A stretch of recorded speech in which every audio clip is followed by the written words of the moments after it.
پتہ ہے قوم کو مرض لگ گیا بزدلی کا، قوم کو مرض لگ گیا نفاق کا، قوم کو مرض لگ گیا خود غرضی کا، قوم کو مرض لگ گیا ایک دوسرے کی دشمنی کا، تو میں تمہیں کہتا رہوں کہ اتنا تسبیح پڑھو اتنی نیکیاں مل جائیں گی؟ کون کہتا ہے کہ ان کو نیکیاں مل جائیں گی؟ کس کتاب میں لکھا ہے کہ ان کو نیکیاں مل سکتی ہیں؟ تو سر آپ کو اتنا کہنا چاہوں گا بڑے دکھی دل کے ساتھ کہ اللہ کے پیارے نبی حضرت محمد رسول اللہ صلی اللہ علیہ وسلم نے جو دین ہم کو عطا فرمایا، جو انقلابی نظام ہم کو عطا فرمایا، جو پوری کائنات میں آج سب سے بڑے مذہب کی شکل میں جانا جاتا ہے، ہم ہندوستانی مسلمانوں کے پاس اس کی نقل بھی نہیں رہی۔ ہزار جدت ترازیوں کے مزاج بدلا کرے زمانہ، مگر یقین رہے گا عامر مزاج باطل وہی پرانا۔ ہماری ذلت کی انتہا کیا، ہماری پستی کا کیا ٹھکانہ، گناہ تو پھر گناہ ٹھہرے، عبادتیں بھی مجرمانہ، اور عروج سے بحر و بر نہ ہوگی کبھی حیات منافقانہ۔ زباں پہ اسلام کا وظیفہ مگر خیالات کافرانہ۔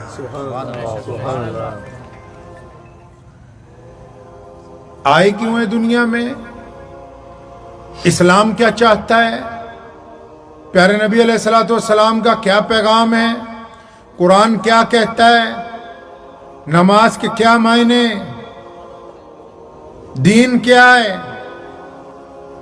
مذہب کس کو کہتے ہیں؟ یہ ساری باتیں پرانی ہو گئیں۔ اب تو ہمیں یہ پتہ ہے کہ پاجامہ ٹخنوں سے اونچا ہو تو جنت میں جائے گا، نیچا ہو تو جہنم میں چلا جائے گا، مونچھیں لمبی ہو تو حرام ہے، چھوٹی ہو تو حلال ہے، نیت یہاں باندھ لی تو مکروہ ہے، ناپ پہ باندھ لی تو جائز ہے۔ سوائے فتووں کے ان ہندوستانی مسلمانوں کے پاس کوئی دوسری شے بچی نہیں۔ اور فتوے بھی کس کے لیے چاہیے؟ فتویٰ اپنے لیے نہیں چاہیے ان کو۔ عبد الرحمن کو اپنے لیے فتویٰ نہیں چاہیے کہ میں نے رسول اللہ کی بات پہ عمل کرنا، نہیں نہیں نہیں نہیں نہیں نہیں، اس کو فتویٰ اپنے سکے بھائی کی مخالفت میں چاہیے، اس کو اپنے پڑوسی کی مخالفت میں فتویٰ چاہیے، اس کو اپنے امام کو مصلی سے اتارنے کے لیے فتویٰ چاہیے، اس کو کمیٹی کے صدر کو ہٹانے کے لیے فتویٰ چاہیے، اس کو اپنے شریکے کو ذلیل کرنے کے لیے فتویٰ چاہیے۔ یہ اس اسلام کو کوسوں دور چھوڑایا جو محمد الرسول اللہ نے عطا فرمایا تھا۔ اس اسلام کے ساتھ تو اللہ نے وعدہ کیا کہ جو میرے دین کے اندر آ گیا، جس نے محمد رسول اللہ کا دین اختیار کر لیا، وہ عزت دار ہو گیا۔ اللہ نے کہا وہ عظمت والا ہے، وہ جان و جلال والا ہے، وہ شہنشاہ والا ہے۔ اور جس نے اسلام قبول کر لیا، اللہ فرماتے ہیں میں نے اس کو عزتیں عطا کر دی۔ پھر یہ کیسے ہو سکتا ہے کہ ایک بندہ ٹھوکریں بھی کھاتا ہو، ایک بندہ تھاں تھاں پہ ذلیل بھی ہوتا ہو، جگہ جگہ پہ گرتا پڑتا بھی ہو، اور پھر اپنے آپ کو مسلمان بھی کہتا ہو؟ اس کا مطلب اس کا رونگ نمبر نہیں ملا، تاریں ہی غلط جوڑ رکھی اس نے۔ یہ قرآن کو مردوں پہ پڑھوانے کی بات کرتا ہے۔ یہ جو بڑے اللہ والے آتے ہیں ان سے دین سیکھنے کی بجائے ان سے سر پہ ہاتھ پھروانے کی باتیں کرتا ہے۔ یہ نماز میں لذت کی بجائے چھاتی میں پھونک مروانے کی بات کرتا ہے۔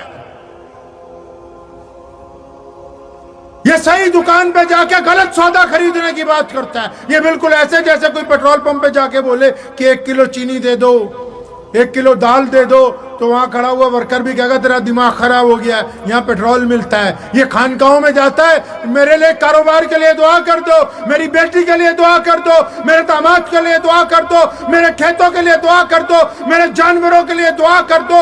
یہ اللہ والے اس کام کے لیے بنے ہیں کہ یہ تمہارے لیے دعائیں کریں اور تم نماز بھی نہ پڑھو۔ یہ اس کام کے لیے بنے ہیں کہ تعویذ لکھ کے دے دے، تم گلے میں لٹکاتے ہوئے پھرتے ہو۔ تم صحیح دکان پہ جا کے جب تک غلط سامان مانگتے رہو گے کبھی گھر کے اندر صحیح چیز پہنچے گی۔ ہمیں وہ باتیں نہیں کرنی آتی جو آپ کو لذت دے سکیں، وہ لفظ ہمیں نہیں آتے جو آپ کی جیب میں سے 500-500 روپے نکلوا دیں۔ ہمیں پتا ہے قوم کو مرض لگ گیا بزدلی کا، قوم کو مرض لگ گیا نفاق کا، قوم کو مرض لگ گیا خود غرضی کا، قوم کو مرض لگ گیا ایک دوسرے کی دشمنی کا، تو میں تمہیں کہتا رہوں کہ اتنا تسبیح پڑھو اتنی نیکیاں مل جائیں گی؟ کون کہتا ہے کہ ان کو نیکیاں مل جائیں گی؟ کس کتاب میں لکھا ہے کہ ان کو نیکیاں مل سکتی ہیں؟ قرآن پاک میں صاف کہا کہ منافقوں کے لیے کوئی جگہ نہیں اسلام میں، دوگلوں کے لیے کوئی جگہ نہیں اسلام میں۔ جو باہر سود خور ہے مسجد میں نمازی ہے، باہر اپنے بھائی کا دشمن ہے مسجد میں نمازی ہے، باہر بیوی کے منہ پہ تھپڑ مارتا ہے مسجد میں نمازی، اس کو یہی پتہ نہیں کہ نماز کیوں فرض کی گئی۔ جس کو یہ پتہ نہ ہو کہ نماز کیوں فرض کی گئی، جسے یہ پتہ نہ ہو کہ مسجد کیوں بنائی گئی، وہ مسجد کا پردھان بنا پھرتا ہے، تو ان کی اگر چھترول نہیں ہوگی تو پھر اور کس کی ہوگی؟ میں باغپت گیا، کل بھی میں نے پٹیالہ میں یہ قصہ سنایا، آپ بھی سن لو، رات کو بہت سارے لوگ فرصت میں ہوتے ہیں۔ کسی کی شادی میں گیا تھا، وہاں سے نکلا، آج سے 2-3 سال پہلے کی بات بتاتا ہوں۔ وہاں سے جب نکلا، مجھے جانا تھا سہارنپور بیہٹ روڈ پہ بھی ایک اور شادی تھی، وہاں بھی جانا ضروری تھا۔ تو ظہر کی نماز جس مسجد میں پڑھی ہے تو یہ شرم کی بات، لیکن میں نے اب یہ فیصلہ کیا کہ جب تک اس مریض کو یہ نہیں نہ بتاؤں گا کہ مرض کیا لگا ہوا ہے تجھے، ان کا علاج نہیں ہونا۔ جب تک اولاد کے گناہ پہ پردے ڈالتے رہو گے، ان کو اس نے سدھرنا نہیں ہے۔ تو راستے میں ایک جگہ نماز کے لیے رکا، میری اہلیہ بچے سب ساتھ میں تھے۔ تو ان اہلکاروں کو جو ساتھ میں، ان کو دیکھ کے نا بہت سارے لوگ اکٹھے ہو گئے، تو ان کو پتہ لگا کہ پنجاب کے شاہی امام صاحب کا بیٹا آیا ہوا ہے یہاں۔ اس وقت میں امام نہیں بنا ہوا تھا، والد صاحب زندہ تھے رحمت اللہ علیہ، میں اس ذمہ داری پہ نہیں تھا۔ تو کئی 20-25 لوگ اکٹھے ہو گئے، میں مسجد کا نام بھی نہیں بتاتا تمہیں، ہائی وے پہ ہے، شاملی روڈ پہ۔ اور مجھے کہنے لگا جی حضرت جی کچھ بتا جاؤ، جو ہمارے یہاں کا رواج ہے کہ جی حضرت جی آئے بھائی، یہ لیٹ ہی ہو جائے رات کو، بس ہمارے گھر آ جاؤ۔ اجی کہتے حضرت کچھ بتا جاؤ، میں کہا بتا دیتے ہیں، ہمارا کام یہی بتانا ہی ہے، اللہ نے ہمیں پیدا اس لیے کیا ہے۔ تو اندر بیٹھ کے انہوں نے سوچا 2-4 تسبیحاں بتائے گا، کوئی ایسا نسخہ بتا دے گا بس جا کے پھونک مارنی ہے، گھر میں دولت آنے لگے گی۔ تو میں نے ان سے پوچھا، میں کہ استنجا خانے میں ابھی میں گیا تھا، بے انتہا گندا ہے، اس میں ہزاروں بیڑیوں کے ٹکڑے پڑے ہوئے ہیں، یہ سرکار نے کہا ہے اتر پردیش کی کہ مسجد میں گند ڈال کے رکھو؟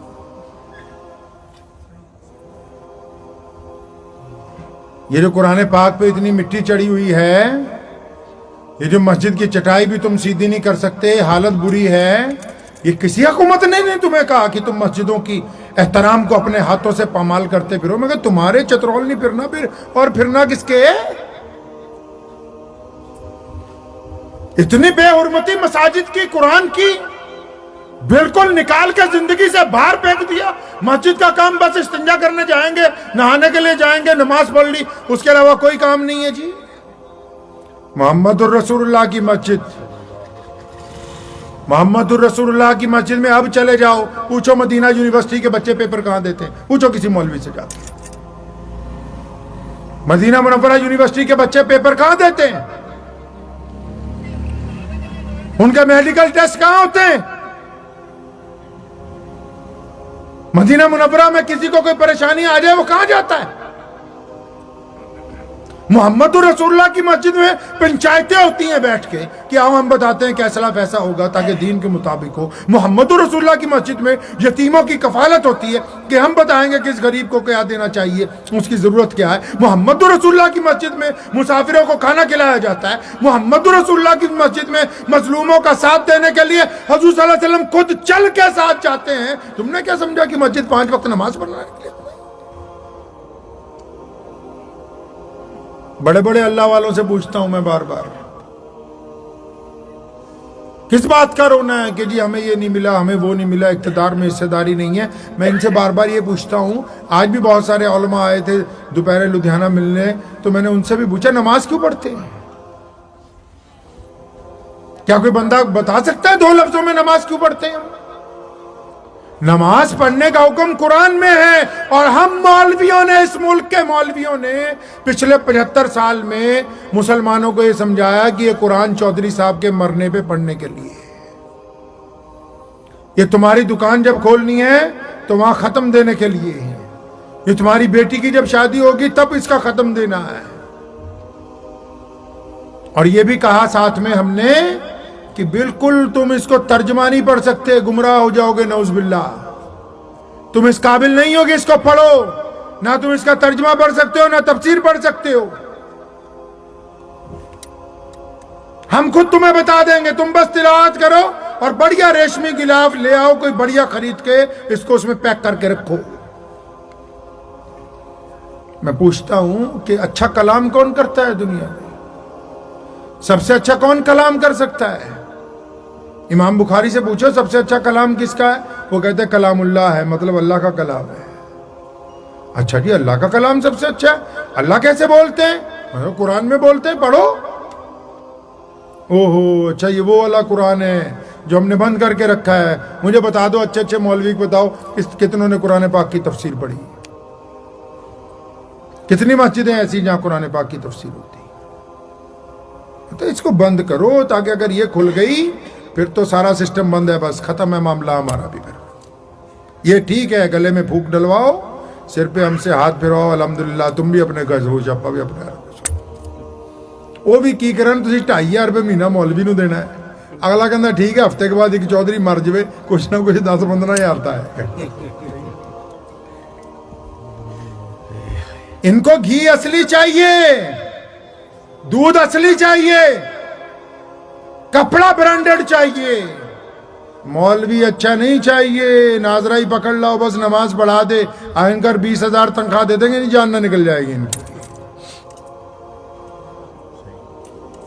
تو جتنا کچھ ڈالو گے اتنا میٹھا ہو۔ پھر روتے پھٹ رہے جی ہماری سرکار نہیں سن رہی۔ سرکار تو تب سنے گی نا جب تم مدینے والی سرکار کی سنو گے۔